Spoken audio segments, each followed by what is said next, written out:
મહેપતસિંહ બાપુ, તમે એક ઇન્ટરવ્યુમાં હેલિકોપ્ટર લેવાની વાત કરી છે ને, હવે તમે હેલિકોપ્ટર લો કે ના લો, પણ તમે હેલિકોપ્ટર લો તો અમારા જેવા માણસો તો બહુ ખુશ થવાના જ છે, પણ જે તમારા પેલા વિરોધ કરી રહ્યા ને એમને જોર મરચા લાગવાના છે, અને મરચા લાગી જ ગયા આ હોભળીને જ એમને તો.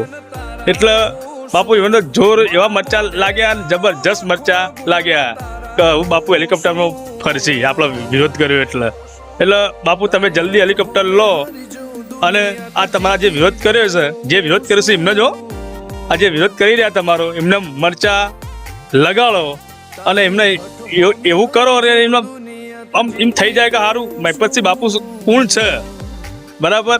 એટલે મારી તો બાપુ તમને શુભકામનાઓ છે કે તમે જલ્દી હેલિકોપ્ટર લો અને એમને મરચા લગાડો.